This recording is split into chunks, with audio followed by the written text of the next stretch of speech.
Hordoftoota chaanaalii waamicha qubee akkam jirtu nagaa keessanii nagaa kootti galata waaqayyoo. Egaa gidduu kana isin jalaa hin badee baay'een keessa illee maa badde jettanii nagaa fachaa turtanii egaa naannoo ji'a tokko ji'a lama badeera.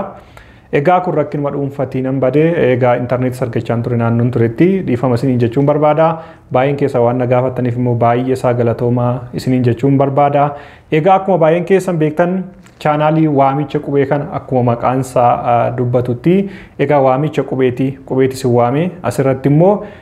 akkuma waliin ilaalle qubeerra eegalee seerluga afaan oromoo baay'ee isaa baranneerraa kana jechuun namoota qubee hin beeknerraa jalqabnee yookiin namoota carraa garaagaraatiin mana barnootaa seenuu dhabuudhaan yookiin immoo dhiibbaa garaagaraatiin qubee afaan oromoo osoo hin baratin afaan barreessuu hin dandeenye dubbisuu hin dandeenye namoota akkasiitiif akka ta'utti qubeerraa eegallee akkasumas immoo namoota osoo qubee beekanu osoo barreessuu danda'anu osoo dubbisuu danda'anu garuu yeroo barreessan dogongora barreessan yookiin immoo qubee keessa gatuun itti dabaluudhaan jechoota afaan oromoo qixa sirriitiin hin barreessine fillee akka fayyadutti barnoota garaagaraa walii wajjin ilaallee turre jechuudha. Egaa carraa kanatti fayyadamtanii baay'een keessan immoo namoonni qubee hin beekne har'a qubee adda baafattaniitu namoonni barreessuu hin dandeenye har'a barreessuu dandeessaniitu namoonni dubbisuu hin dandeenye immoo har'a dubbisuu dandeessaniitu baay'een keessan natti himaa turtanii egaa baay'een keessan karaa kallattii garaagaraatiin na qunnamtanii waa'ee faayidaa barnoota kanaa natti himaa turtanii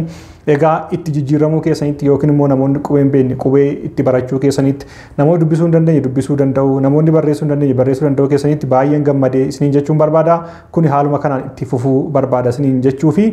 egaa barnoota kana immoo namoonni adda kutteetanii na gaafatan addan kute miti jechuun egaa sababa rakkina dhuunfatiin yeroo muraasa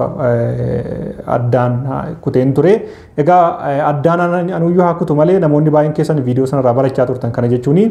viidiyoon achirratti hojjedhe baay'ee gahaadha jechuudha chaanaalii kanarratti egaa kutaa barnoota tokkorraa hamma kutaa 35tti adda qoodee gaggabaabsee isiniif hojjedheen ture egaa achirratti kutaa garaagaraa sana namoonni tartiiban hordoftanii haaluma salphaadhaan qubee afaan oromoo adda baafachuu dandeessu akkasumas immoo qubee afaan oromoo adda baafachuu qofa osoo hin taane jecha tokko afaan oromoo qixa sirriin akkamitti barreessina yookiin immoo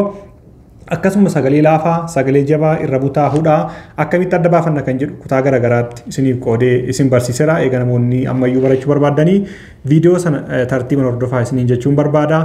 Egaa namoonni baay'een keessan namoonni bartanii qubee adda baafattanii dubbisuu fi barreessuu dandeessan immoo obboloota keessan namoota addan baafanne yookiin namoota ammayyuu hin baranne carraa garaagaraatiin osoo hin baratin hafanii isaan akka deeggartan dhaamsa isiniif dhaamuufan dhufee kunis maalidhaa egaa yeroo hundumaayyuu waan gaarii yoo goone obboloota keenya fi sammuun keenya boqonnaa argata akkuma yeroo baay'ee isiniin jedhu namni waan gaarii godhu sammuunsaa yeroo hundumaayyuu boqonnaa qaba namni sammuunsaa boqonnaa ka argatu qabeenya baay'ee qabaateen osoo hin taane wantoota garaagaraa wanta addunyaa kanarra jiru hundi osoo kan isaa ta'e osoo hin taane yookiin immoo kallattii garaagaraatiin beekaa ta'eef osoo hin taane sammuunsaa boqonnaa ka argatu wanta gaarii yoo godheedha maaliif gaarummaan aaduma keenya illee maaliif oromoo waan gaarii gochuudhaan walii waan gaarii gochuudhaan beekama waan ta'eef kanaaf nuunillee obboloota keenya carraa garaagaraatiin kallattii garaagaraatiin osoo mana barnootaan seeniin qubee osoo hin baratin afaan dhiibbaa garaagaraatis haa ta'u osoo hin baratin afaan isaan deeggaruu qabna gargaaruu qabna. Maaliif akkuma yeroo baay'ee argaa jiru namoonni baay'een natti himtanii carraa kana argachuudhaaf baay'ee dhamaa turtan baay'ee barbaadaa turtan garuu hin arganne amma immoo garuu kana yaannee waan kana isinii waan mijeessineef gara kana koottaa baradhaa isiniin jechuun barbaada. Maaliif nu har'a bilbila ismaartifoonii harkaa qabna intarneetii gahaa qabna keessattuu ijoolleen keenya kallattii garaagaraatiin biyyoota garaagaraa yookiin obboloowwan keenya biyyoota garaagaraa jirtan intarneetii gahaa qabdanii carraa kanatti fayyadamuudhaanii barnoota garaagaraa barachuu hin dandeessan keessattuu barnoota afaan oromoo qixa sirriin barachuu hin dandeessan jechuudha. Kanaaf bilbila harkaa qabdan kanatti fayyadamuudhaanii intarneetii qabdan kanatti fayyadamuudhaanii yeroo keenya wantootuma garaagaraa qofatti dabarsuu osoo hin taane yoo barnootatti hin baranne baay'ee gaariidha. Kanaafiyyuu obboloota keenya akka kanatti carraa akka kanaa barbaadan barachuu barbaadan gara kanatti fidaa garee kanatti garee chaanaalii kanatti isi dabalaa isiniin jechuun barbaada. Egaa kaammoo garee chaanaalii kan akka teelegiraamii ni qabna kan akka waatsaappii ni qabna feesbuukii ni qabna. Namoonni barachuu barbaadan yoo jiraatanii akkuma isin namoonni asin dura barachaa turtan barattanitti akka isaan baratanii fi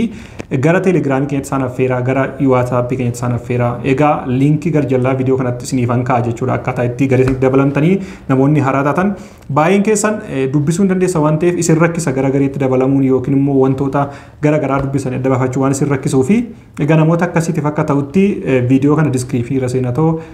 liinkii isaanii argattu jechuudha garee keessatti maaliif garee keenya teelegiraam keessatti barattoonni garaagaraa isin gargaaru obboloowwan keenya kaleessa baratanii dubbisuu barreessuu danda'an isin gargaaru waan ta'eef isaanitti dabalamaa isiniin jechuun barbaada. Egaa barattoonni keenya duraan immoo turtan jechuudha. Caalatti immoo itti fufaa shaakalaa hin nuffina irra deddeebi'aa ta'u walirraa baradhaa viidiyoo kanarraa baradhaa isin jechuun barbaada. Dhaamsi biraa immoo viidiyoolee keenya kallattii garaagaraatiin piliis namootaaf sheer godhaa jechuun nuun faayidaa yuutuubiitiif miti kan nu itti machoofnu faayidaa namoonni irraa barataniifidha. Maaliif egaa chaanaalii keenya namni baay'een illee sabiskiraayib goone sabiskiraayib gochuu hin jaallattan warroonni nurraa baratanii sabiskiraayib hin gootan rakkina hin qabu sabiskiraayib gochuus yoo baattan garuu namootaaf sheer godhaa namoonni irraa barachuu danda'uu qabu. Jechuun faayidaa namoonni irraa argachuu danda'u qabu. Maaliif itti dhamaaniira waan ta'eef dhamaatii kana immoo namoota fayyadamuu danda'u qabutu jira waan ta'eef namoota barbaadan yookiin immoo namoota irraa barachuuf baay'ee barbaadantu jira. Kanaafuu isaan bira akka ga'u yookiin isaaniif carraa akka ta'u yookiin isaan akka irraa baratanii fi namoota akkasiitiif sheer godhaa isiniin jechuun barbaada. Karaa feela feesbuukii keenyatti illee nan maxxansa liinkii isaa yeroo baay'ee viidiyoo kanaa. Isin immoo isa sana fuudhatoo karaa kallattii garaagaraa jirtan jechuudha. Fakkeenyaaf fuula feesbuukii keessaa ta'u garee telegiraamii garaagaraa keessatti ta'u sheer godhaa namoota gaa namoonni irraa barachuu qabu isin jechuun barbaada. Egaa dabalata immoo yeroo darbe chaanaalii lammaffaa waamichuma qubee jedhu maqaa wal fakkaatuuni barumsa jalqabeen ture bifa haaraadhaan jechuudha. Namoota dura hin baranne amma bura deebi'anii bifa haaraan barachuu jalqabaniif yookiin barbaadanii fi chaanaalii lammaffaa waamichuma qubee jedhu irratti jalqabeen ture. Isallee immoo liinkii isaa garjallaa kana isiniif hanka garjallaa viidiyoo kana achirraa argachuu ni dandeessu. Akkasuma immoo barattanii karaa itti immoo fakkeenyaa fi